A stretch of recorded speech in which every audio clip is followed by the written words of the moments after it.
मेरे इमाम ने कहा था, उनकी महक ने दिल के, जिन्हें याद है वो पढ़ सकते हैं मेरे साथ।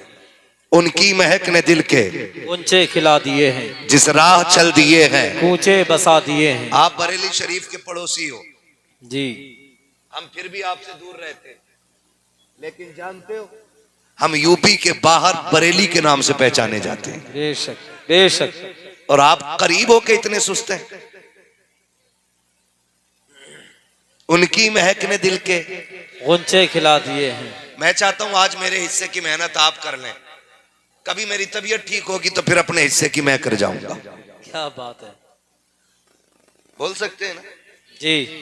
उनकी महक ने दिल के ऊंचे खिला दिए हैं, जिस राह चल दिए हैं ऊंचे बसा दिए। अल्लाह क्या जहन्नम अब भी ना सर्द होगा, रो रो के मुस्तफा ने दरिया बहा दिए हैं। सुभान अल्लाह। नात पढ़ना सिर्फ यही लोग नहीं जानते, वाह वाह, ये लोग भी जानते हैं। माशाअल्लाह। और सुन्नियों के बच्चों की सबसे बड़ी पहचान यही होती है कि वो काम कुछ भी करना सीखते हो, लेकिन हुजूर की नात बचपन से पढ़ना जाए। बेशक जी, वाह वाह वाह, क्या कहने। किसी ने अशरफ अली थानवी से आके कहा था, हुजूर का मिलाद बयान कर दो। अच्छा, इनके मुरीद भी चाहते हैं हुजूर का मिलाद जी, लेकिन पीर कतई नहीं चाहता था। कहा था हुजूर की नात बयान, हुजूर की विलादत बयान कर दो। उसने कहा विलादत के लिए शान पे रिवायतें याद होनी चाहिए, हुजूर की अजमत की रिवायतें याद होनी चाहिए। कहता है मुझे ऐसी कोई रिवायत याद ही नहीं जो मैं हुजूर की अजमत बयान करूं। मैंने कहा आपने मौलवी को उठा के और उठा सुन्नी के छोटे से बच्चे को, इससे पूछ हुजूर कौन है, ये कहेगा सरवर कहूं के मालिक मौला कहूं तुझे, बाग़े खलील का गुले ज़ेबा कहूं तुझे, तेरे तो वस्फ है बेतनाही से है बरी, हैरान हूं मेरे शाह में क्या क्या कहूं तुझे, कहने की सब कुछ उनके सना खां की खामोशी, चुप हो रहा के कह के मैं क्या क्या कहूं तुझे, लेकिन रज़ा ने खत्मे सुखन इस पे कर दिया, खालिक का बंदा खल्क का आका कहूं। नारे तकबीर, नारे रिसालत, मसलके आला हजरत, उलमाए अहले सुन्नत, मदरसा गुलशने हुसैन, सरजमीने शेरगढ़। वाह वाह वाह वाह वाह, क्या कहने, वाह वाह वाह, लाजवाब। हम सच्चे हमारा नबी सच्चा, हम सच्चे हमारा दीन सच्चा, जोर से हमारा दीन, सारे बोले हमारा दीन सच्चा, हम सच्चे हमारा खुदा सच्चा, हम सच्चे हमारा खुदा सच्चा, हम सच्चे हमारा कुरान सच्चा, हम सच्चे हमारा कुरान। सच्चा। जो नहीं बोल रहे हैं वो जाके सोचे लुक़्मे हलाल के खाते थे कि हराम के खाते थे। सारे बोल रहे थे, हमारी जबान बंद क्यों थी। मैं चापलूसी करने नहीं आया, और मेरे लाल ये भी सोच लेना, मैं आईना को दिखाऊंगा दाग चेहरे के, जिसे खराब लगे सामने से हट जाए। क्या कहने, वाह वाह वाह जी। सीधी बात है, हम सच्चे हमारा खुदा सच्चा, हम सच्चे हमारा दीन सच्चा, हम सच्चे हमारा कुरान सच्चा, हम सच्चे हमारा मजहब सच्चा। बस ये यकीन रखिएगा, है ना। लोग कहते हैं ना घर वापसी, हमारा घर जन्नत है, हाय हाय हाय, वाह, और इंशाअल्लाह वापसी भी उधर ही करेंगे। वाह वाह वाह, क्या है हमारा घर? जन्नत। सारे बोले जन्नत। मगर याद रखिए, कई बार दलील देते हैं हम आदम की औलाद, आदम हमारे बाप, कहां रहे वो? जन्नत। जन्नत में। जन्नत से आए दुनिया में, फिर किधर जाना है? बोले जन्नत में। अब कोई कहे कि मैं भी आदमी हूं, मैं भी जन्नती हूं, तो जरूरी नहीं है हर बाप का बेटा लायक हो। एक उसूल है, बाप की जायदाद लायक बेटे को मिलती है, नालायक बेटों को नहीं मिला करती है। किनको मिलती है? सलामत रहे मेरे भाई। किसको मिलती है? लायक को मिलती है, नालायक को। लायक वो होते हैं जो बाप के नक्शे कदम पे होते हैं, और नालायक वो होते हैं जो बाप के नक्शे कदम पर नहीं होते। सारे ही सुन रहे हैं बात? अल्लाह कह रही ये बात यहां नहीं, यहां नहीं, यहां तक उतर जाए। और अल्लाह हर बेटे को बाप का लायक बेटा बना दे। कई बार दुआ करते हैं अल्लाह बेटा दे दे, बेटा दे दे ना, ये क्या करो, अल्लाह नेक साले बेटा अता कर। वाह वाह, सुभान ये अल्लाह। मांगना चाहिए अल्लाह से। जी, कैसा बेटा मांगना चाहिए? नेक सवाल है। नेक साले बेटा मांगना चाहिए। तो एक लायक होता है, एक नालायक होता है। लायक वो होता है जो बाप के उसूल पे होता है, नालायक वो होता है जो बाप के उसूल के खिलाफ होता है। पहचान आप लगा लेना, मैं नाम नहीं लूंगा किसी का भी। जब हजरत आदम ने हुजूर का नूर अंगूठे में देखा था तो चूम लिया था। आज सुन्नी नाम सुन के चूम लेते हैं, तो जो नाम सुन के चूम लेते हैं वो आदम के लायक बेटे कहलाते हैं। वाह, जो सुन के बिगड़ जाते हैं वो उनके नालायक बेटे कहलाते क्या हैं। कहने हजरत, वाह वाह वाह वाह। हम किस में, हम कौन है, लायक है कि नालायक? लायक। जोर से लायक। और एहसान मानो रब का कि रब ने इमाम अहमद रजा दिए। वाह वाह वाह। मैं एक बात जफर भाई अक्सर कहता हूँ और इसे वजीफे में शामिल करना, जब तुम्हें याद आए अल्लाह ने जमींदार बनाया है फिर सजदे शुक्र अदा करो। ख्याल आए अल्लाह ने इज्जत के लुक़मे दिए हैं फिर सजदे शुक्र अदा करो। ख्याल आए पेट भर के खाना खा रहे हैं और अल्लाह किसी के आगे हाथ नहीं फैलवा रहा है, सजदे शुक्र अदा करो। खुदा बेटा दे दे, सजदे शुक्र अदा करो। खुदा बेटी दे दे, सजदे शुक्र अदा करो। इन सब के साथ जब याद आ जाए अहमद रजा हमारे हैं तो फिर एक सजदे शुक्र अदा करो। हाय हाय हाय, वाह। क्योंकि रब ने बड़ा करम किया गया, आला हजरत हमें मिले। ये जो होते ना, क्या बोलते हैं, मैं उनका क्या नाम लूं, बदबूदार कौम, इससे ही समझ लो यार, है ना। मैं खुल के नाम लेना इसलिए नहीं चाहता ना, महफिल की बरकतें उड़ जाती हैं। बदबूदार कौम कहती है कि ये जो है ना ये शिरक करते हैं। कई झगड़े हो रहे हैं अब तो, और माफ कीजिएगा अब तो हमारे नौजवान ना इंजीनियर की तरफ जाने लगे, इंजीनियर से दीन सीख रहे हैं। हाँ, प्लम्बर नहीं, मिर्जा अच्छे खासे, मतलब यहां नियत बांध रहे थे कुछ की, यहां पहुंच गई। अरे जाने क्या क्या बनेगा भी, तुम देखिए इसे, यहां तक हाथ आ गया, फिर बार बार यूं कर रहे, यूं है यार। क्या कि नहीं, अब पता चला दीन क्या है। किसने सिखाया? इंजीनियर ने। जिससे टोंटी सीधी न लगती हो वो बंदों को दीन सीधा बताएगा। अच्छा एक बात बताओ, किसान लोग कितने बैठे हैं, जरा हाथ उठा के बताते हैं जो खेती से ताल्लुक रखते हैं। जमीन वाले लोग बोले माशाल्लाह, बाकी सब लोग बिजनेसमैन हैं। अब वो हाथ उठाएं जो बिजनेस करते हैं। इसका मतलब यह है कि ठलुए लोग ज्यादा हैं। 10-12 जमीन वाले थे, 10-12 बिजनेस सर्विस वाले थे, बाकी चौक में बैठने वाले लोग। ऐसे ही लग रहा है, यही लगा ना मुझे तो मुस्तकीम भाई।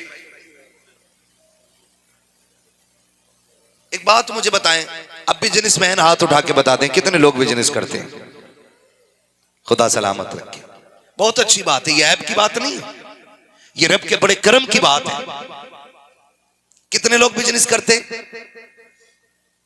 कितने लोग मजदूरी करते हैं, कितने लोग मेहनत करके जमीन से दाना उगाते हैं, है ना। अब मेरी छोटी सी बात सुन लें, जगह तंग हो रही है भाई, छोटी सी बात सुन लें। अगर आपको गेहूं लगाना हो तो बताओ, जफर बज़मी साहब से पूछोगे, मुस्तकीम साहब से पूछोगे या किसान से पूछोगे? ये बच्चे समझ रहे हो, बड़े लोग ऐसे मुंह देख रहे हैं घूर के कि हमारे खेत पे बात क्यों करने लगा, कहीं मेरी मैंड पे बात ना करने लगे। डरिए मत, सब पे बात करूंगा थोड़ी थोड़ी। किससे पूछेंगे? किसान से। बोलते रहिए, किससे पूछेंगे? अच्छा एक बात बताइए, अगर घर बनाना हो तो दीवार ये अच्छी बना सकते हैं, मैं अच्छी बना सकता हूं या मिस्त्री? अगर हमसे दीवार चुनवाओगे ना, एक कोना इधर जाएगा दूसरा उधर जाएगा, और इतनी उठक पटक होगी दीवार में कि उसके गड्ढे ही जिंदगी भर नहीं निकले। क्यों? क्योंकि काम हमारा, दीवार बनाना काम हमारा। हमसे गेहूं लगवाने लगो, बरसिंग लगवाने लगो, खेत जुतवाने लगो तो बैल ही नहीं चलेंगे हमसे, बैल हमें चला देंगे, क्योंकि खेती काम हमारा, जोर से खेती काम हमारा। नहीं है तो फिर किससे पूछोगे? किसान से। मकान बनाना हो तो मिस्त्री से, सोफे बनवाने हो तो कारीगर से, पेंट कराना हो तो किससे? जोर से। हमसे या इनसे कराया तो पुरुष अलग अलग दिखेंगे, ऐसा लगेगा ये चितकबरा बनाया गया है। बाल काटने भी सबसे नहीं आते, कई एक दुकान रख के बैठे, कुत्ता कटिंग काट देते, गड्ढे डाल देते बालों में, और कुछ जानबूझ के खराब कटवाते। टोपी उतारे तो ऐसे गिरी छतरी, जैसे जब तक टोपी जुमे में आया, बड़ा शरीफ है यार, बाल छोटे रखता है, करना सरकारी ना तो छतरी की तरह यूं बाल, ये किधर से निकल आया? मौलाना यही तो फैशन चल रहा। मक्खियों का नहीं जफर भाई, हकीकत ये ऐसा लगता है जैसे कुत्तों को खुजली होती ना, तो जहां तक पंजे पहुंचते वहां तक के बाल ही उड़ा लेते, जहां पैर नहीं पहुंच पाता बस वहीं बीच बीच में बाल रह जाते। तो ये लोग भी कर रहे हैं कटिंग है ना, तो ऐसे छुपा के जुम्मे के दिन आता, और कई लोगों के थोड़े से बस पीछे वो होते हैं, ये टोपी में बाल छुपे होते, तो सारे लोग ना काम सीधा नहीं कर पाते। एक बात बताओ, अगर घर अच्छा बनाना है तो अच्छा मिस्त्री चाहिए ना, खेती अच्छी करनी है तो किसान अच्छा होना चाहिए, पेंट अच्छा करना है तो पेंटर अच्छा होना चाहिए, अगर दीन सीखना है तो फिर आलिम भी तो अच्छा होना चाहिए ना। वाह वाह वाह वाह, क्या बात है, वाह। किससे सीखेंगे दीन? आलिम से, अच्छे आलिम से। और हम कोई ऐसे लावारिस नहीं है कि जिसके पास अच्छा आलिम ना हो। रब ने हमें अहमद रजा अता किया है, और उसके इल्म की शान ये है कि मुल्के सुखन की शाही तुमको रजा मुसल्लम जिस समत आ गए हो सिक्के बिठा दिए। क्या कहने, नारे तकबीर, नारे रिसालत, मसलके आला हजरत मदरसा गुलशने हुसैन मुफ्ती हम्माद रजा साहिब किबला। क्या कहने मुफ्ती साहब, वाह वाह वाह वाह वाह वाह। ये बात बहुत अच्छे बांध लीजिए, ना हमें किसी डॉक्टर से दीन सीखना है, ना किसी इंजीनियर प्लम्बर से, नहीं, हमें दीन सीखना है तो बरेली के अहमद रजा से सीखना है। सुभान अल्लाह, सुभान अल्लाह। और हम सुन्नी बरेली वाले लोग हैं, अपने तो अपने परायों के भी जब मसले हल नहीं होते तो अहमद रजा की फतह भाई रजविया खोली जाती है। ये तो हराम खोरी है लोगों की कि उन्हीं की किताब से फतवा देते और उन्हीं के खिलाफ भोगते। हाँ, और हक्कानियत की दलील जब इमाम अहमद रजा का विसाल हुआ ना, अशरफ अली थानवी से शागिर्द ने कहा, हुजूर कहा कि आज बरेली के मौलाना चले गए, मामला ठंडा पड़ गया, अब कुछ नहीं होने वाला है। वो तो गए। अशरफ अली थानवी ने ठंडी सांस ली और कहा, आह बहुत बड़ा आलिम चला गया। शागिर्द कहने लगा, हुजूर पूरी जिंदगी कुफ्र के फतवे दिए उन्होंने आपको, और आप उनकी मौत पे अफसोस कर रहे हैं। शागिर्द के कंधे पे हाथ रख के थानवी जी ने कहा था, सुन, इश्क के जिस मयार पे जिस मकाम पे वो था ना, अगर हमें काफिर ना कहता तो खुद काफिर हो जाता। ये तो गैरों ने भी माना कि इश्क के जिस मकाम पे वो था, अगर हमें काफिर न कहता तो खुद काफिर हो जाता। खुदा की कसम, इमाम अहमद रजा को यूं ही आला हजरत नहीं कहा जाता, मैं कहता हूं अपने वक्त के सबसे बड़े सूफी को अहमद रजा कहा जाता है, अपने वक्त के सबसे बड़े आशिक को आला हजरत कहा जाता है, अपने वक्त के सबसे बड़े फकीह को आला हजरत कहा जाता है, अपने वक्त के सबसे बड़े मुहद्दिस को आला हजरत कहा जाता है, अपने वक्त के सबसे बड़े मुफस्सिर को आला हजरत कहा जाता है। मुझे तो हैरत हुआ करती है, चंद किताबें पढ़ के अमीर जमात बन जाते हैं लोग, उनके आगे पीछे लोग घूमा करते हैं। अगर आला हजरत पे एतराज है तो फिर अमीर पे एतराज क्यों नहीं होता है? जब अमीर कहा जा सकता है तो आला हजरत क्यों नहीं कहा जा सकता है? मेरे अजीज जरा सुन तो सकी, चंद किताबें बन के आला अमीर बने फिरते हो, मेरे इमाम की जिंदगी देखो। हमने खैरों को देखा है, चंद किताबें पढ़ने के बाद लोगों को जन्नतें बांटते फिरते हैं, जन्नत की ठेकेदारी लिए फिरते हैं। सलाम हो अहमद रजा तेरे मजार पे, तूने खुदा तरसी का तरीका सिखा दिया है, रब से डरने का सलीका बता दिया है।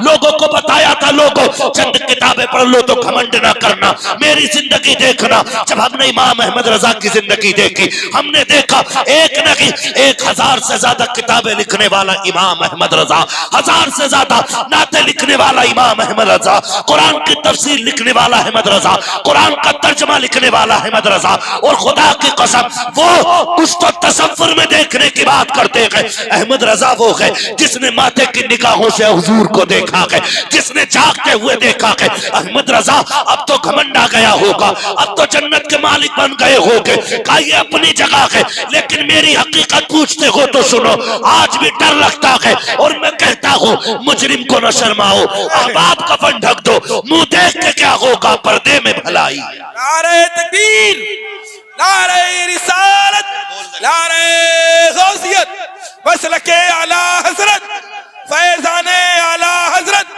जश्ने दस्तार बंदी, सरजमीने शेरगर, मदरसा गुलशने हुसैन, मुफ्ती हम्माद रजा साहिब किबला। सुभान अल्लाह। तो भाई आला हज़रत ने हमें अल्लाह से डरना सिखाया, डरना सिखाया। कितनी बड़ी बात कहती, इतना बड़ा लामा, इतना बड़ा आशिक, आज हमारे पल्ले क्या है बताओ? है कुछ? अगर मैं पूछ लूं भाई कितने लोगों ने तैयारी आखिरत की कर ली है, तो शायद मुझ समीत कोई ना कह सके तैयारी हो गई, मुझ समीत नहीं कह सकता। इमाम अहमद रजा इतना बड़ा लामा हो के कहता है मुजरिम को न शर्माओ, अब आप कफन ढक दो, मुंह देख के क्या होगा, पर्दे में भलाई है। सुभान अल्लाह। हाँ, आज बंदे को ना अपनी विलायत साबित करने में दुनिया लगी है।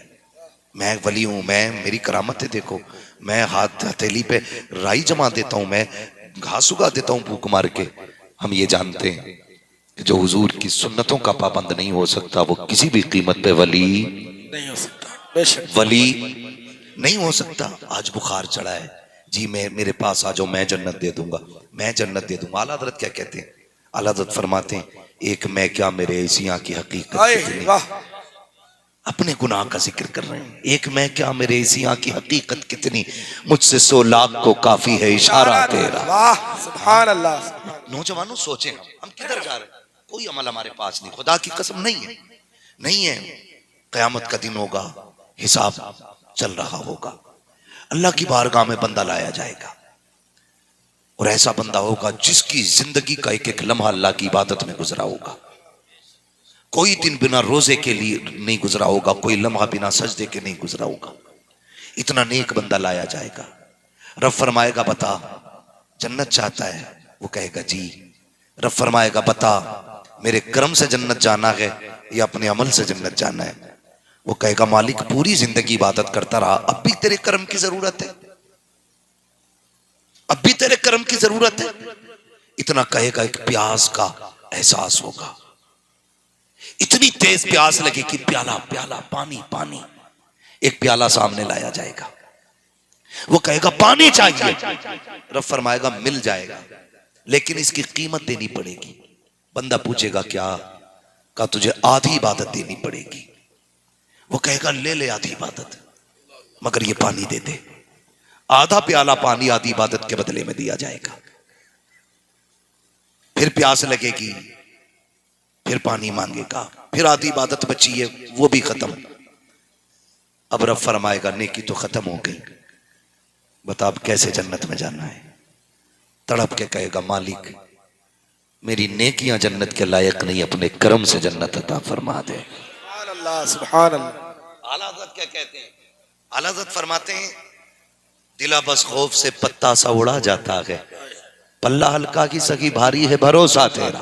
बेशक, हमारे पास तो हुजूर का भरोसा है, बेशक। सिर्फ इसके अलावा कुछ भी नहीं।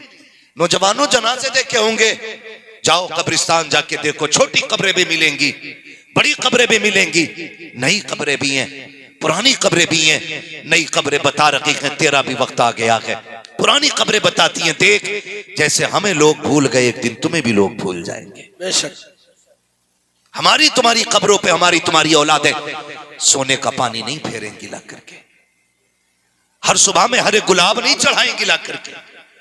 ये दुनिया बड़ी बेवफा है, इतनी बेवफा दुनिया है, मुट्ठी भर मिट्टी डाल के ऐसे दौड़ेंगे कि तेरे अपने फिर पलट के नहीं आएंगे। बेशक। आज एक औलाद के लिए बाप क्या नहीं करता? मंडी में 4 घंटे खड़ा रहता है ताकि कोई मजदूरी के लिए ले जाए, कोहरे में साइकिल चलाता है, सर्दी और बारिश में भीग करके बच्चों के लिए 4 रोटी कमा के लाता है। लेकिन जब यही मर जाता है ना, तो यही बेटे जिनके वजूद के लिए इस बाप ने अपना वजूद मिटा दिया, उसके कपड़ों को नहीं छूते,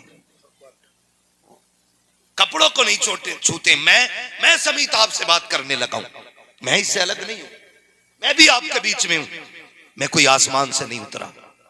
कसम खा के बताओ, कब्रिस्तान जाके देखो। मैं कई लोगों ने कहा दुआ कर दें बेटा, फला क्लास में फला क्लास में फला क्लास में मैं मजदूरी करता हूं, अल्लाह करे बेटे का नंबर आ जाए, है ना। और जो बाप दुआ के लिए कहते हैं उनके बाल सफेद होते हैं। आप क्या करते हैं कि जी मैं ठेला लगाता हूं, कोई कहता मैं दुकान लगाता हूं, कोई कहता मैं रक्षा चलाता हूं। ये करके लोग बच्चों को पढ़ा रहे हैं, क्यों? ताकि हम धूप काट लें, हमारा बेटा एसी की ठंडी हवाओं में रहने लगे। बेशक बेशक। सिर्फ इसलिए बाप इतनी मेहनत करता है। और इसके बावजूद भी ना बेटा, सांस बंद होने की देर है, कपड़े उतारने बेटे नहीं आते, बेशक कपड़े उतारने नहीं आते, कैंची से काटे जाते हैं। कोई के बाप को करवट दिला का डर लग रहा है, दादा को बुलाओ, ताऊ को बुलाओ, फूफा को बुलाओ, खालू को बुलाओ, ये बाप को करवट दिलाएंगे। क्यों? ये तेरा बाप नहीं, तो इसका बेटा नहीं। कहता नहीं, डर लगने लगा। मेरे अजीज, ये कौन है जो डर रहे हैं? ये वो हैं जो तेरे सीने पे लेटा करते थे, ये वो हैं जो तेरे मुंह के चबाए हुए लुक़्मे खाया करते थे, जो कल तक तेरे मुंह का छीन के खा जाते थे, आज तेरे वजूद को छूने के लिए तैयार नहीं है। ये दुनिया बड़ी बेवफा है मेरे अजीज। जरूरी नहीं है मौत बुढ़ापे तक की फुर्सत दे दे, जरूरी नहीं है बाल सफेद हो जाए, इससे पहले कि मौत आकर के अपना पंजा गाड़ दे, हमें तैयारियों की फिक्र करने लग जाना चाहिए, हमें तैयारियां करनी चाहिए। नौजवानों, जवानी 4 दिन की है, कहा था उम्रे दराज मांग के लाए थे 4 दिन, तो आरज़ू में कट गए, तो इंतजार में। जवानी कब आई कब चली गई पता नहीं चलेगा, सिर्फ बचपन याद रह जाता है, चंद बिगड़े हुए लम्हे याद रह जाते हैं। रब ने जवानी अता की है, तो ये जवानी चौकों में बैठने के लिए नहीं है, ये जवानी चौराहों पर बैठ करके अय्याशी बदमाशी की बातों के लिए तो नहीं दी गई थी, ये जवानी हमें यारों के दिल बहलाने के लिए तो नहीं दी गई थी। अगर खुदा ने ये जवानी दी है तो मुसल्लों पे आकर के रब को मनाने के लिए दी गई है, सजदे लंबे करने के लिए दी गई है, कयाम लंबे करने के लिए जवानी दी गई थी। ओ मेरे अजीज, जवानी अच्छी है इबादत के लिए, अगर बुढ़ापा आ गया कयाम नहीं कर पाओगे, होठ कांपने लग जाएंगे। वो बड़ा करीम है, हर उम्र में बख्श देता है, लेकिन खुदा की कसम जब जवान आके तौबा करता है, वो फरिश्तों को इकट्ठा करके कहता है जो मैं देख रहा हूं वो तुम भी देखो, ये जवानी में आ गया है, सुनो मैं इसका हो गया हूं, ये मेरा हो गया। नारे तकबीर, नारे रिसालत, नारे गौसियत, जश्ने दस्तार बंदी, मदरसा गुलशने हुसैन, मसलके आला हजरत मुफ्ती हम्माद रजा कादरी, नारे तकबीर। सुभान अल्लाह। थक गए आप लोग? नहीं थके? सुन रहे हैं तो कह दे जरा या रसूल अल्लाह, और जोर से कह दे या रसूल अल्लाह। हाँ भाई, मैं बस ऐसी कड़वी बातें करता हूं, जो कोई और उम्मीद लेके आया हो वो फूट ले। मेरी बातें कड़वी रहती हैं, और मैं चाहता हूं अल्लाह इतनी कड़वी कर दे मेरी बातें कि कब्र तक मेरी बातें याद रह जाए। क्या मसला बनता है चापलूसी करूं, फ्री की जन्नत बांटूं, और आप यूं पैसे लुटा दे, मैं जेब भरूं और निकल लूं।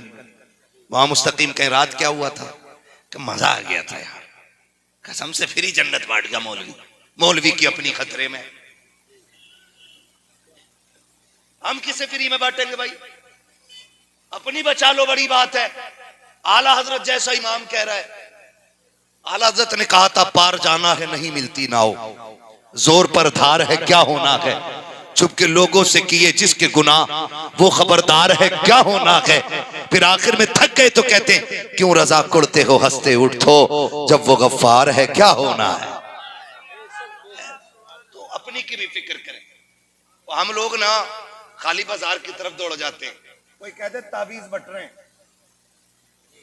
बाबा आए हुए हैं, नंगे हैं और ताबीज दे रहे हैं। खुदा की कसम इतनी भीड़ मस्जिदों में नहीं है जितनी भीड़ तावीज और गंडों की दुकानों पे लगी पड़ी है। बाबा के पास चले जाओ ना तो नंबर लगाना पड़ रहा,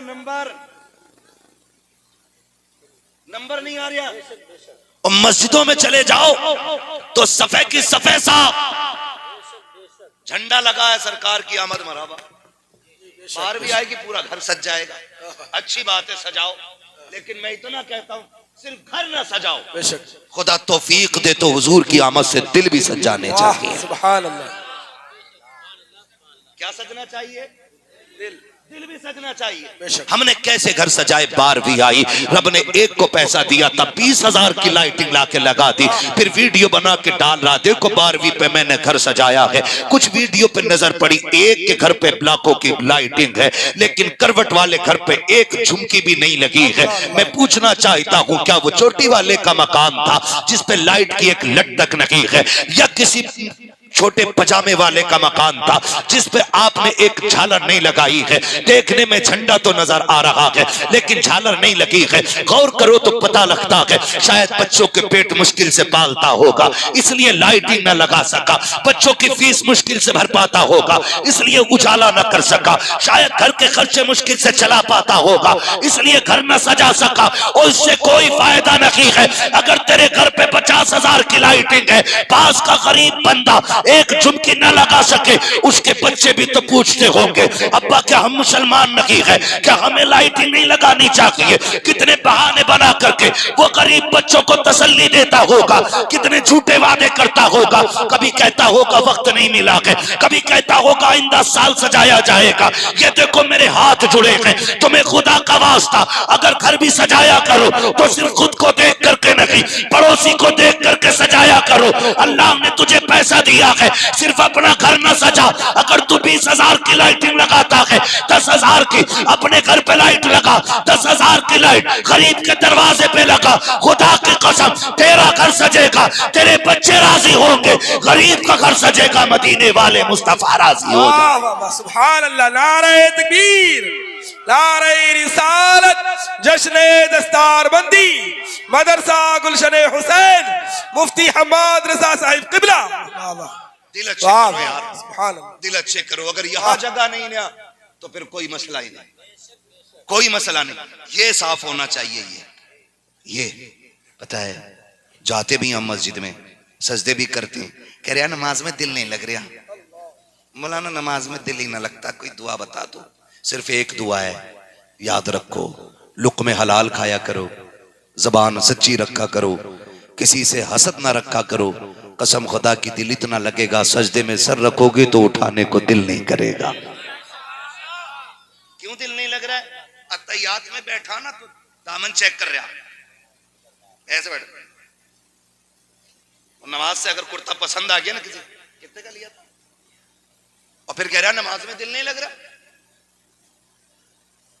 और कई बार ऐसा होता है पंखे के ऊपर लड़ जाते, पंखे के गोली चल गई एक जगह, गोली एक मर गया। कुछ दिन पहले एक वीडियो वायरल हुआ था, बेल्ट चल रही मस्जिद में, दो पार्टियां लड़ गई। इलेक्शन ने तो बेड़े गर्क की है कौम के, अब जुम्मे के दिन मस्जिद में भी लड़ाई चलेगी। विधान तुम्हारे बाप की जागीर होगा, इमाम किसी के बाप की जागीर नहीं। ये याद रखिए, इमाम हुजूर के मुसल्ले का वारिस होता है, उस पर हुकूमत न चलाना, वरना नमाज में दिल, नमाज में दिल, नमाज में दिल। इतने दिल काले सगे भाइयों, मैं तो गैर को क्या कहूं, सगे भाइयों का। अब्बा कह रहा देख भाई तेरा चचा कौन सी मस्जिद में जा रहा है जुम्मा पढ़ने, कहा क्यों, कहा जिसमें कलवा जागा ना उसमें मैं नहीं जाऊंगा। ये नफरत है, ये मैल है दिल के। और आते मस्जिद में झाड़ू ना लगी कि इमाम साहब जी, धूल उड़ रही है। जब बंदा ये बात करता है ना तो फरिश्ते कहते होंगे ओ गैरत कर, ये अल्लाह का घर है।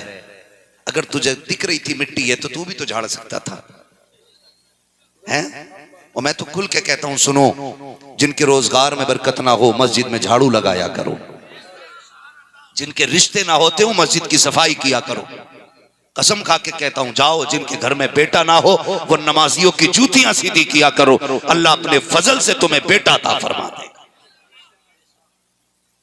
वहां जाके ऐसा मारे लात बाकी के जूतों में सड़ा और अपना रखे जैसे कि शहर इमाम आया। तो बेटे एक के ऊपर एक है, तू रख के आया, तेरे पीछे और आ रहा, वो मारेगा धड़ाक से लात। अब ढूंढ रहा, मैं तो सजा के रखेगा था जूता, एक यहाँ फिर एक वहां। कह रहा बहुत बदतमीज नमाजी है, जूते ही नहीं, अबे बदतमीजी पहने तूने की। बेशक हक बात है सर।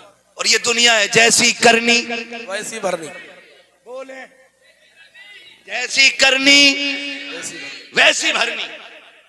तो ये कंडीशन हमारी नमाजों की है, ऐसे जान ला। मस्जिद में जाएंगे नमाज पढ़ने ना तो रुमाल लेंगे, साफ सफाई होगी ना, फिर भी अल्लाह कहता जालिम ये मिट्टी है, इसी से बना है, इसी में जाएगा। और सुन, अगर ये लग भी गई तो एक बाल्टी पानी में धुल जाएगी। नमाज के लिए इस मिट्टी से साफ होना जरूरी नहीं है, नमाज के लिए अपने दिल पे लगी हुई बगावत और अदावत की जो काली मिट्टी है ना, उसे साफ करना जरूरी होता है।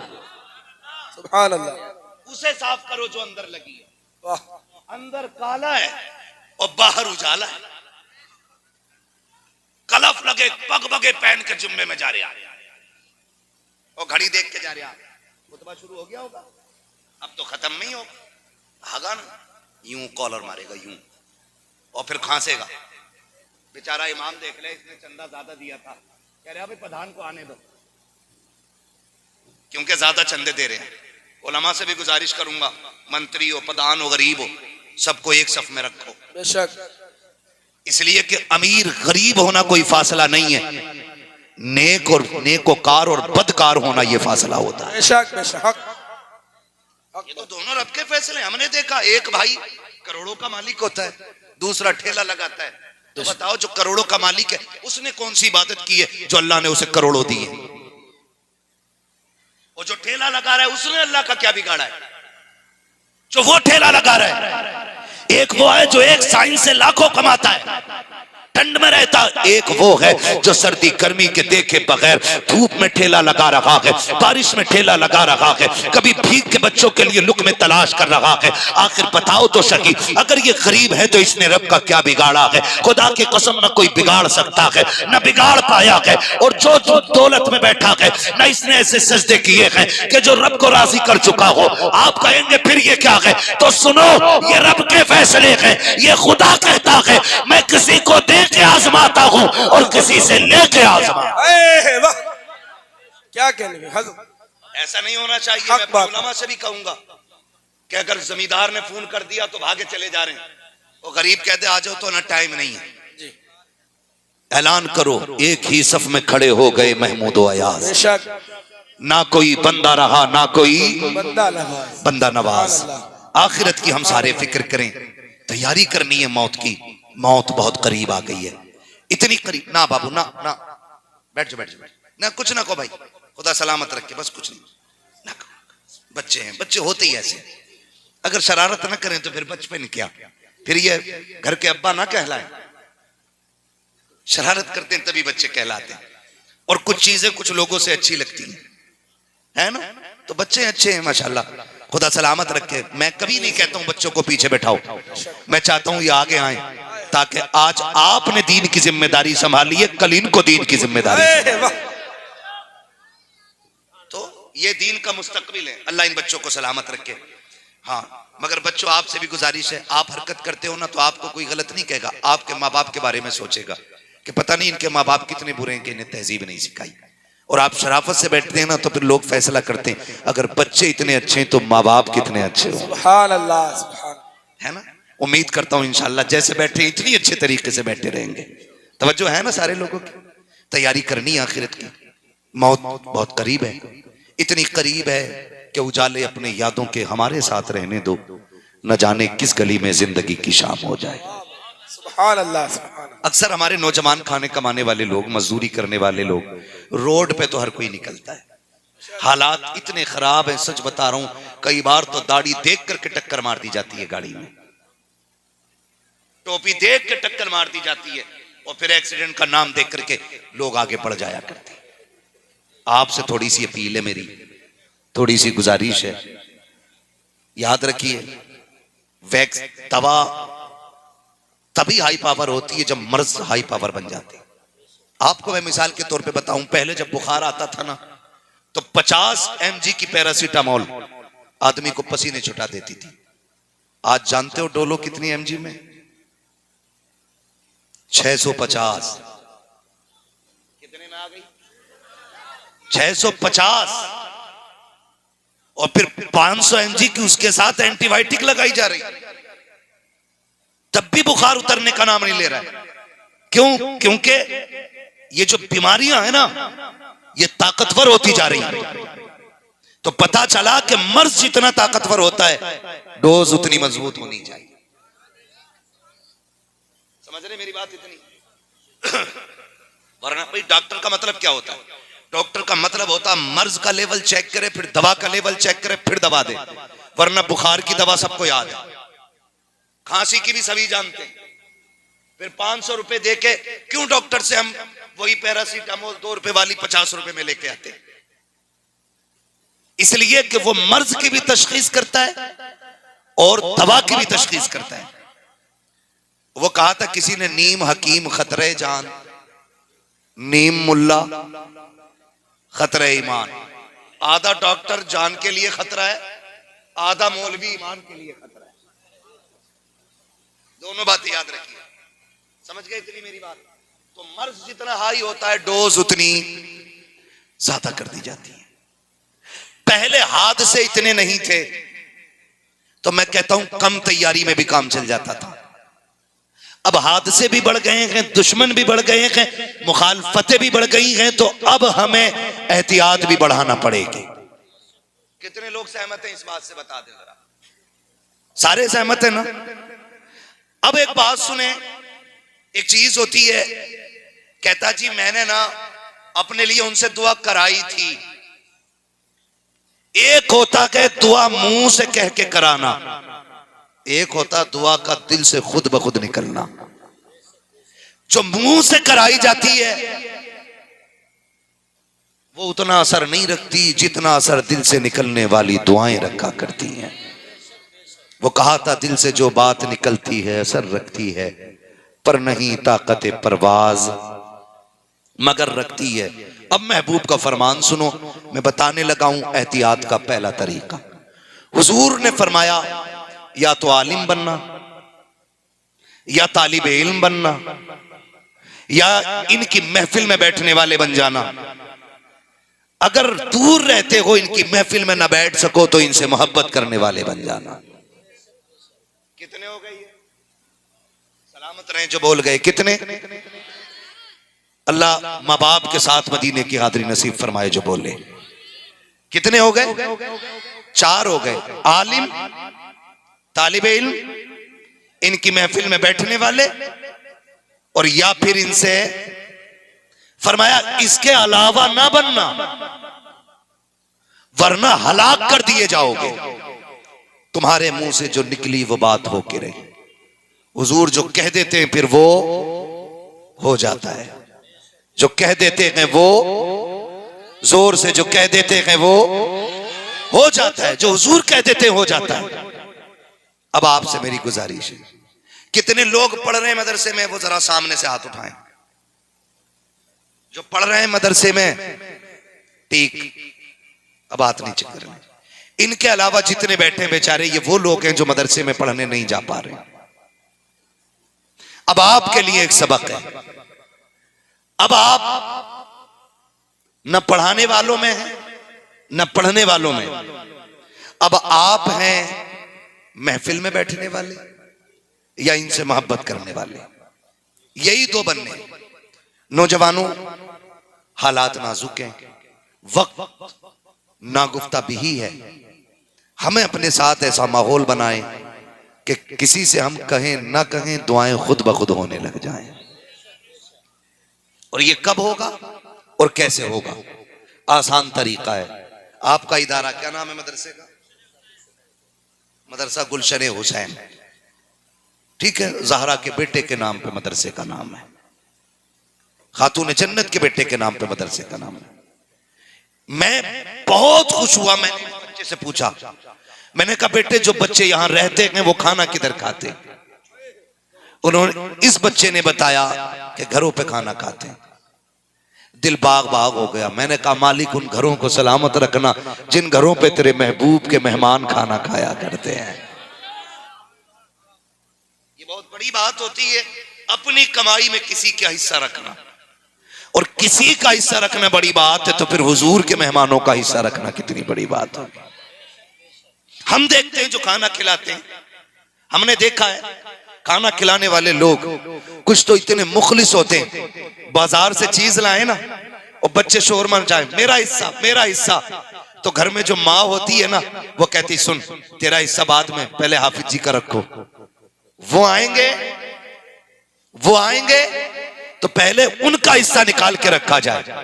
मैं सलाम करता हूं उन लोगों को जिनके दिलों में बाहर के बच्चों के लिए जज्बा है, जिनके दिलों में परदेसियों के लिए ये प्यार है, जिनके दिलों में जो गरीबुल वतन है उनके लिए ये इज्जतें हैं, वो मुबारकबाद के लायक हैं। खुदा की कसम मैंने तो लोगों को यहां तक देखा है कि जब मदरसे के बच्चे जो घरों पे खाना खाते कभी उदास होते हैं ना, तो अगर छोटे बच्चे होते ना तो कभी माँ सीने से लगाती है, कहती बेटे माँ की याद आ रही तो बेटे परेशान ना हो मुझे माँ कह लिया कर। उस घर की बहनें कभी हाफिज से कहती भैया क्यों परेशान होता है, 2 बहनें छोड़ के आया है, रब ने यहाँ 3 बहनें अता कर दी है। फिर भी अगर उदास होता है तो घर का बुजुर्ग आके कहता है अरे मेरा शेर बेटा क्यों उदास हो गया है, क्या थक गया है, दिल उचाट हो गया है, क्या बाप की याद आ रही है या माँ की याद आ रही है। वो सीने से लगा के कहता है दुख न करना मैं तुझे बाप का प्यार दूंगा। बहनें कहती है उदास न होना मैं तुझे बहन का प्यार दूंगी। माँ कहती है दिल थोड़ा न करना, जब भी तेरा जी चाहे तोड़ के आ जाना, मैं तुझे माँ की ममता के जलवे दिखाऊंगी। जब तुम इतना प्यार देते हो खुदा की रहमतें कहती हो, कहती है मुबारक हो तुमने कुरान वालों के लिए सब कुछ कर दिया है, तुम मर गया मैं तुझे कब्र में जन्नत के जलवे अता करके दिखाऊं। नारे तकबीर, नारे रिसालत, नारे गौसियत, जश्ने दस्तार बंदी, मदरसा गुलशने हुसैन, सरजमीने शेरगढ़, मुफ्ती हम्मा साहब किबला, नारे तकबीर। सुभान अल्लाह सुभान अल्लाह। नहीं कह रहा हूं मेरे यार, खुदा की कसम परदेस परदेस होता है, लेकिन अगर कोई परदेसी के सर पे हाथ रख दे खुदा की रहमतें उसके सर पे साया करने लग जाती हैं, उसके सर पे साया करने लग जाती हैं।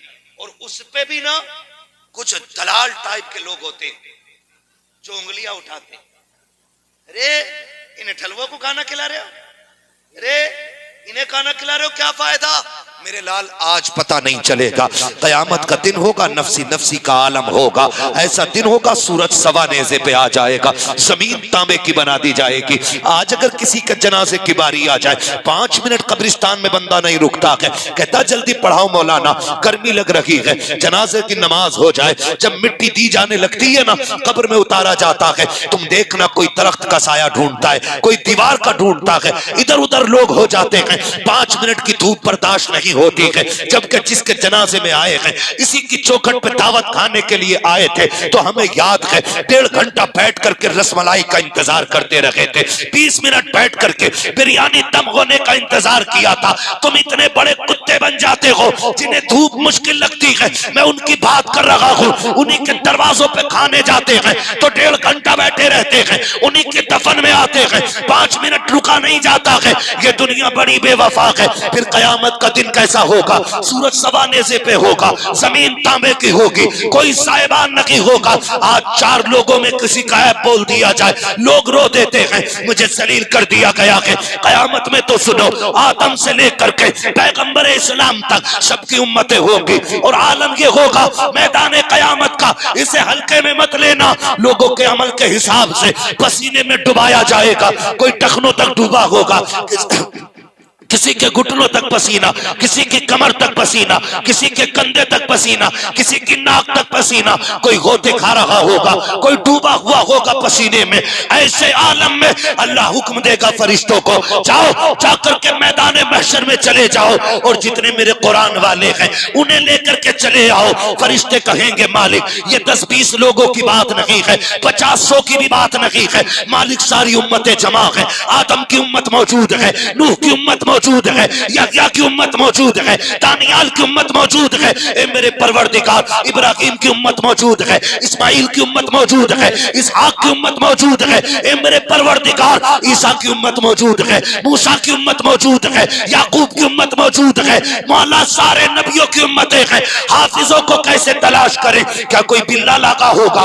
नहीं नहीं। क्या कोई टाइटल होगा? नहीं नहीं। क्या माथे पे लिखा है? नहीं नहीं। क्या कोई लिबास होगा? का नहीं नहीं। सब एक से होंगे, का पहचानेंगे कैसे? रब कहेगा जाओ उनके मुंह सूंघो जिनके मुंह से मुश्क की खुशबू आती होगी, वही मेरे कुरान के कारी। वाह, नारे तकबीर, नारे रिसालत, नारे गौसियत, जश्ने दस्तारबंदी, सरजमीने शेरगढ़, मदरसा गुलशने हुसैन। मजे की बात अब आ रही है, सुने जरा, खुदा सलामत रखे। कोशिश करना, खुदा करे हर बाप को एक बेटा हाफिज कुरान मिले। कह दो आमीन। आमीन। अल्लाह करे हर घर में कुरान का पौधा लगा हो, हर घर में कुरान के गुंचे फूटे। ये 8 बच्चे बैठे ना, ये इन्हें हल्के में न लेना। मैं बात करने लगा हूं और बहुत गौर से सुनिए। चाय पानी बंद कर दो मेरे भाई, बहुत अहम बात करने लगा हूं। अल्लाह करे ये बात समझ में आ जाए। तवज्जो है सारे लोगों की? कर लूंगा बात, टाइम पूरा हो गया है और मैं बंदा बीमार भी, लेकिन आप इतना अच्छा सुन रहे हैं ना कि मैं बीमारी भूल गया है। और इसलिए भी बेधड़क बोल रहा हूं, अगर हुजूर के जिक्र में मौत आ गई तो फिर इससे अच्छी नौकरी नहीं हो सकती।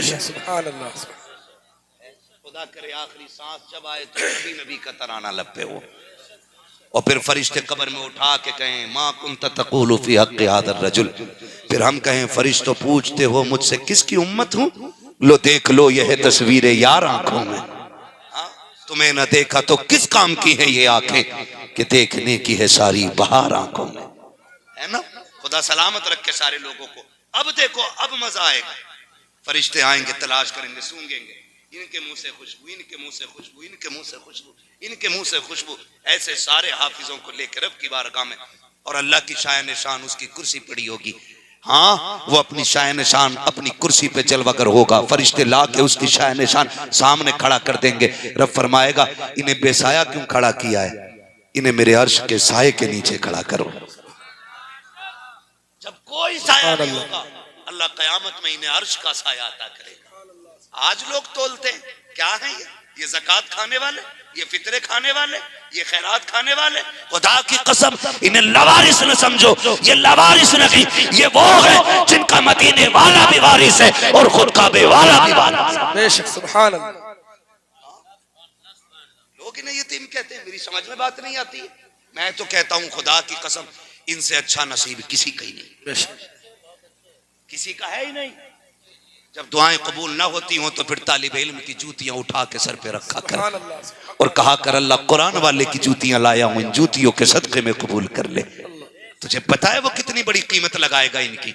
मैदान क़यामत में अर्श का साया दिया जाएगा, अर्श का साया, अर्श का साया। अल्लाह ये इज्जतें क्यों? सुनो, जब ये कहेंगे मालिक ये इज्जतें क्यों, लोग तो और भी हैं। रब फरमाएगा सुन मेरे बंदे, मैं सब देख रहा था। जब तेरा बाप तू घर से निकलता था ना तो 200 का नोट जेब में डालता था। तूने कहा खर्च 500 का है। बाप ने कहा बेटे गरीब हैं, हम लोग उतने खर्चे नहीं कर सकते। तू कुरान के लिए 200 रुपए मुस्कुरा के जेब में रख लाया। कहा मेरी रहमतें तुझे देख रही थी। तूने एक बार शिकवा नहीं किया था गुर्बत का। जब अमीरों के बच्चे बेहतरीन बिस्तर पे लेटते थे तू एक फटी चादर ओढ़ के मौसम गुजारता रहा। मेरी रहमतें हर चीज को नोट करती रखी। आज मैं तुझे याद दिला रहा हूं ये इज्जतें मैंने तुझे क्यों दी हैं। सुन, जब सुन तो सही, जब अमीरों के बच्चे सुबह उठ के नाश्ते में मक्खन पराठे खाते थे तब मेरे कुरान वालों तुम पानी सी चाय पिया करते थे। तब तुमने 1000 मुश्किलों का सामना किया था।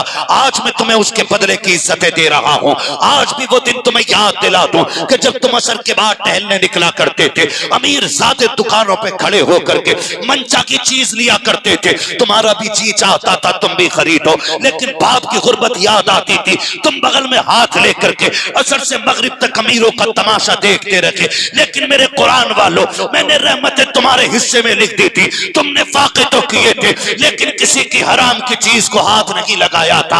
अरे अमीर के बच्चों के तुमने ऐश तो देखे थे, लेकिन मेरे कुरान के लिए तुमने अपनी हसरतों के गले घोट दिए थे। आओ मेरे कुरान वालों, आज जमाने को बताना है, अमीर ज़ादे अपनी जगह है, कुरान वाले अपनी जगह है। अमीरों को दौलत नहीं बचाएगी, कुरान वालों को कुरान की मोहब्बत बचाती है। बेशक, वाह, सुभान अल्लाह, सुभान अल्लाह, अल्लाह, वाह, बहुत खूब हजरत। कुरान वाले लोग, ये कुरान वाले लोग, फिर ये तो खड़े हैं हश्र में, साए के साए, अल्लाह के अर्श के साए में खड़े, मैदान कयामत। कयामत का दिन कितना बड़ा होगा, जल्दी बोलो, ये तो याद ही रखो कितना बड़ा होगा। अपनी शादी के दिन पक्के याद रखते हो, कयामत का दिन याद नहीं। सलामत रहें जो बोल गए, अल्लाह उनकी नस्लों में बरकतें अता करे। 50,000 बरस का, लेकिन सबके लिए नहीं। जो हुजूर के आशिक होंगे, जो रब के नेक बंदे होंगे, उनके लिए ये कयामत का दिन एक फर्ज नमाज पढ़ने बराबर का वक्त लगेगा। कितना? फर्ज नमाज पढ़ने के बराबर वक्त लगेगा। जो गुनाहगार होंगे उन्हें 50,000 बरस का दिन लगेगा। ये अल्लाह के साए में खड़े होंगे, कोई 50,000 काट रहा होगा दिन, कोई 20,000 दिन काट रहा होगा, कोई 5,000 दिन। अमल के हिसाब से दिन छोटा बड़ा लगना है। हाँ, दिन होना 50,000 बरस ही का है, लेकिन कटना कितने लम्हे में है वो मैं बात कर रहा हूँ। जब दिन कट जाएंगे, हिसाब बराबर हो जाएगा, हुक्म होगा जन्नती जन्नत में चलें, दोज़खी दोज़ख में चलें।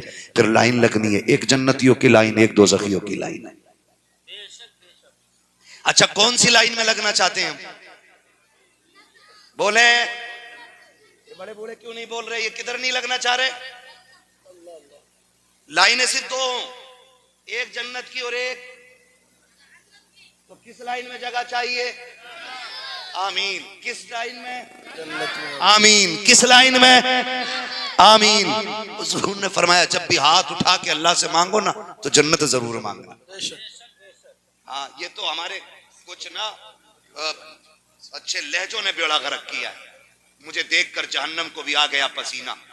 अब मुझे तेरी जन्नत की जरूरत नहीं है, तुझे जरूरत नहीं, क्योंकि तूने देखी नहीं। जो देख के आया वो रातों रात रोता था। हुजूर ने देखा, पूरी पूरी रात रोते थे। ये कह रहा, मुझे देख के जहन्नम को भी आ गया पसीना। ये भट्टी नहीं है चूल्हे की, मेरे लाल, कयामत में आ, जब पुलसिरात पार करेगा तब पता चलेगा पसीना तुझे आना है कि पसीना उसे आना है। धोखे में ना रहिए। अगर हल्का होता ना इतना जहन्नम का मामला, तो हुजूर रब्बे सल्लिम की सदाएं नहीं देते हैं। आलादत क्या कहते हैं? रजा पुल से अब वजद करते गुजरिए, कहे रब्बे सल्लिम सदाए मोहम्मद, सदाए मोहम्मद। मुश्किल मंजिल। तो दो लाइनें लगी होंगी, कितनी? बोले जल्दी, में खत्म करना है मुझे। कितनी दिख रही पीछे वालों को उंगलियां? ये लाइट बंद करा दें जिन्हें ना दिख रही हो, क्योंकि कुछ लोगों को अंधेरे में दिखता। नाम काय ले रहे हो, चुनका दड़का है ना भाई?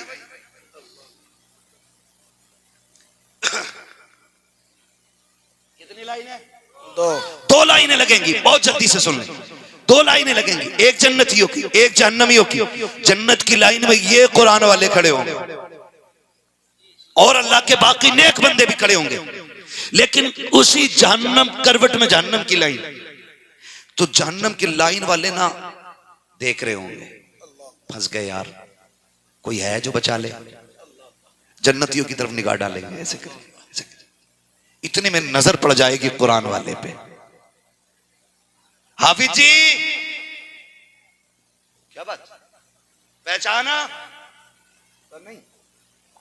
क्योंकि मैदाने महशर का वो आलम होगा, बाप बेटे को भूल जाएगा, बेटा बाप को भूल जाएगा, माँ को औलाद की फिक्र नहीं होगी और औलाद माँ की फिक्र नहीं करेगी। सबको अपनी अपनी पड़ी होगी।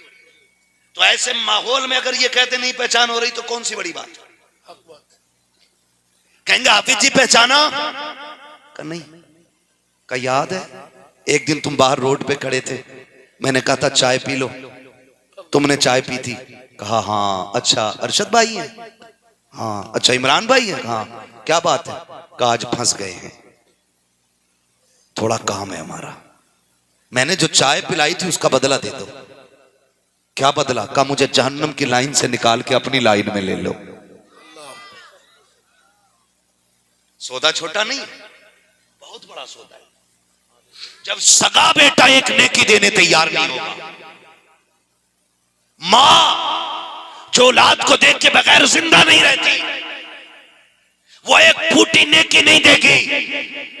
उस माहौल में पूरी जन्नत मांगी जा रही है। जन्नत दिलवा दो। ये कहेगा अच्छा, और जैसी लाइन जो आगे की होगी ये तो बातों में लग जाएगा। वो आगे वाले जन्नत में तुमने देखा ना, राशन बंटता तो अगर कोई बीच लाइन में रुक जा, करे कौन है भाई, चला आगे, सबसे खड़े, मतलब 2 किलो नाच के लिए आदमी से नहीं रुका जाता। फिर तो वो तो जन्नत की लाइन होगी जहां इन्हें टोका जाएगा, मैंने तुम्हें चाय पिलाई थी, आज उसका बदला चाहिए। लाइन वहीं रुक गई है। पीछे वाले शोर करेंगे, चलते क्यों नहीं, कहीं पकड़े ना जाए, जल्दी जल्दी जन्नत में दाखिल हो जाओ। ये सोच करके आवाजें आएगी। रब फरमाएगा फरिश्तों देखो तो सही, ये लाइन आगे क्यों नहीं बढ़ रही है, जबकि रब सब कुछ जानता है, लेकिन फिर भी हुक्म देगा पता करो लाइन क्यों नहीं जा रही है। फरिश्ते आके देखेंगे, एक हाफिज कुरान खड़ा होगा, कहा चलता क्यों नहीं, कहा मैं भी तो जन्नत में जाता, लेकिन मुश्किल आ गई है। कहा क्या हुआ, कहा इसने एक कप चाय पिला दी थी, आज बदला मांग रहा है। वो फरिश्ता कहेगा मालिक तेरे हाफिज कुरान से किसी ने एक कप चाय का बदला मांगा है, किसी ने एक घूंट पानी का बदला मांगा है। रब फरमाएगा उससे पूछो मेरा हाफिज चाहता क्या है, मेरे कुरान वाला क्या चाहता है। वो कहेंगे मालिक वो चाहता है इसे जन्नत में लेके जाए। कहेगा रब उससे कह दो सिर्फ एक की बात नहीं है, पूरी लाइन में निगाह डाले, जिसे जिसे वो कहता जाएगा अपने कर्म से मैं उसको जन्नत देता जाऊं। सुभान अल्लाह, सुभान अल्लाह, सुभान अल्लाह, सुभान अल्लाह, भाई सुभान अल्लाह, सुभान अल्लाह। उसका इनाम है जिसने एक कप चाय पिलाई। फिर मुबारक हो उन लोगों को जो साल साल भर खाने खिलाते रहे, जो 6-6 साल तक कुरान वालों की मेहमान नवाजी करते रहे, जो कुरान वालों की खिदमत करते रहे, जो कभी बेटे का प्यार दिया, कभी चांद कह के आवाज दी, कभी लाल कह के सीने से लगाया। मुबारकबाद के मुस्तहिक हो, तुमने बड़ी नेकियां की हैं। अल्लाह से दुआएं मांगा करो, खुदा कबूल फरमा ले। अल्लाह इन नेकियों को जरिए निजात बना दे। तुम जानते हो अगर मेरा मिलने वाला मेरा भाई आपके शहर आ जाए और तुमसे कहे हम्माद का भाई हो, तुम उसे चाय पिलाओ, पानी पिलाओ, उसको खाना खिलाओ कि यार ये एक दिन हमारे यहाँ आया था तकरीर करने, बंदा अपनी है, उसको तुम मेरा समझ के खिला दो। वो वतन वापस जाके कहे और कहे तेरे चाहने वाले थे, उन्होंने बड़ी इज्जत दी है, बताओ खुशी होगी कि गम होगा मुझे? यकीनन सबका जवाब होगा कि मुझे खुशी होगी। खुदा की कसम मेरा कोई आए तुम खिला दो तो मुझे खुशी होती है। अगर कुरान वाले को खिलाओ तो मदीने वाले मुस्तफा को खुशी हो जाया कर। सुभान अल्लाह, वाह वाह, सुभान अल्लाह, सुभान अल्लाह। मुबारकबाद के माशा जो इनको खिला रहे हैं, अल्लाह इन कुरान वालों की जूतियों का सदका हमें अता करे। आमीन। खुदा की कसम ये सिर्फ तालिब इल्म नहीं, ये जन्नत के परिंदे हैं। बुजुर्गान दीन फरमाया करते थे ये जन्नत की चिड़ियां हैं। हाँ, और जाओ वजीफा पक्का है, जिनके घर में रोजी की कमी हो वो कुरान वालों को खाना खिलाया कर। सुभान अल्लाह, सुभान अल्लाह। गारंटी दे के जा रहा हूं, अगर अल्लाह एक के सदके में तेरी 7 पुश्तों की रोजी ना उतार दे तो नाम बदल दे। बेशक हक बात है, सुभान अल्लाह। एक के सदके में पुश्तों के रिस्क का इंतजाम होता है, लेकिन खिलाना इज्जत से, खिलाना, बोलें खिलाना इज्जत। कई तो इतने भी अच्छे होते हैं, हम कई जगह देखते हैं कि जब अपने घर में शादी होती है ना, कहते हैं ईद भी आ गई, शादी भी है या कोई फंक्शन है, कपड़े बनने का मौका है ना, तो 3 बेटे हैं तो 3 नहीं गिने जाते, 4 गिने जाते हैं, 4 गिने जाते हैं। लोग कहते हैं ये चौथा कौन है? का एक बेटा और है हमारा जो कुरान पढ़ रहा है। बेशक सुभान अल्लाह, कुरान पढ़ रहा है, ये कह के लोग इज्जतें देते हैं। यार सलामत रहो आप शेरगढ़ वालों, मुबारकबाद के मुस्तहिक हो। हम जानते हैं जिन जमीनों पे मदरसे होते हैं उन जमीनों में जलजले से नुकसान नहीं हुआ करते। बेशक हक बात है, नुकसान नहीं हुआ करते। नौजवानों अक्सर बाहर रहते हैं, अपनी कमाई में कुरान वालों का हिस्सा रखो। मैं भी शायद मदरसे के ऑफिस में बैठा था, मदरसे का ऑफिस था ना, उसमें प्लास्टर नहीं था ना, ऐसे ही पर्दे टांग रखे। मैं तो सलाम करता हूँ इन लोगों को, है हमारी खिदमतें ऑनलाइन रहती हैं, लोग देखते हैं, दाद देते हैं, सराहते हैं। ये वो लोग हैं जो रात के अंधेरे में खिदमत करते हैं दीन की, जिन्हें कोई नहीं जानता है लेकिन फिर भी कुरान की खिदमत में लगे रहते हैं। ये बड़े लोग हैं, ये बहुत बड़े लोग हैं। बहुत बड़े मेरे महबूब फरमाते हैं खैरुकुम मन तअल्लमल कुरआन व अल्लमहु, तुम में सबसे बेहतर वो है जो कुरान सीखता है या कुरान सिखाया करता है। बेशक सुभान अल्लाह। ये ड्यूटी आपके मुकद्दर में आ गई है? मैंने मदरसा देखा ना तो मैंने कहा मौलाना मुस्तकीम इतना बड़ा जिगरा और इतने बड़ा काम, 8 बच्चे देती हो मदरसे की इमारत। हाँ, शेरगढ़ की इमारत है, घूम के देखो, शायद कोई इमारत ऐसी होगी जो पूरी हो गई और उस पे पेंट टेंट ना हुआ हो, लेकिन एक हुजूर का घर ऐसा खड़ा देखा मैंने कि उस पे प्लास्टर नहीं। ये मैं अपने मन से बात कह रहा हूँ, इन्होंने मुझसे प्लास्टर की कोई बात नहीं कही, मैं देख के आ रहा हूँ। मुझे उम्मीद है इस महफिल में हुजूर के ऐसे नौकर बैठे होंगे जो कहेंगे इमारत तुमने बनाई है, सजावट हम लगाएंगे उसकी। सुभान अल्लाह सुभान अल्लाह। हाँ, अपना बस पैसा अगर आप मदरसे में लगाएंगे तो गारंटी नहीं आपकी औलाद आपके बाद हाथ उठा के दुआएं करे। आज 6 महीने में बाप की कब्र बेटे भूल जाते हैं। 6 महीने बाद आ रहा है ना दुबई से, कह रहा अब्बा कहाँ दफन हुए थे। 6 महीने में निशान भूल जाते हैं। आज इतने मसरूफ है, कल कितने होंगे। आज 6 महीने में भूलते हैं, कल 3 महीने में कब्रों के निशान लोग भूल जाएंगे।